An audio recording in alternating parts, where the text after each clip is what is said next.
வரைக்கும் நீங்க ஒரு கம்யூனிஸ்ட்டா இங்க இருக்கக்கூடிய பிரச்சனைகள்லாம் அறிஞ்சு போராடி இருக்கீங்க.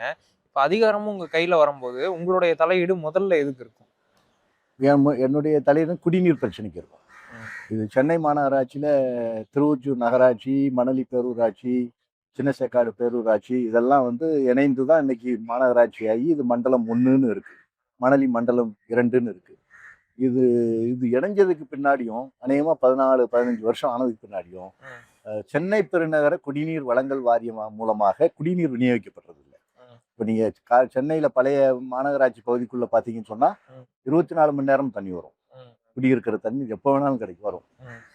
புழல் ஏரி நிரம்பிச்சுன்னா செம்பரம்பாக்கம் ஏரி அங்கே ஏரி நீர் பற்றாக்குறை இருந்தால் தான் தண்ணி வராதே தவிர ம். நீர் மிகுதியா இந்த ஏரிகள்லாம் முழுமையாக நிரம்பி இருந்ததுன்னா 24 மணி நேரமும் வரும். ம். ஆனால் அப்படிப்பட்ட நிலைமை என்பது இன்னைக்கு இல்லை. அது இந்த திருவொற்றியூர், எண்ணூர், மணலி பகுதிக்கு மெட்ரோ வாட்டர் என்பது கிடைக்கப்படலை. ம். நீங்கள் திருவொற்றியூர்ல இருந்து மணலியில இருந்து புழல் பார்த்தீங்கன்னா ஒரு 5-6 கிலோமீட்டர் இருக்கும்.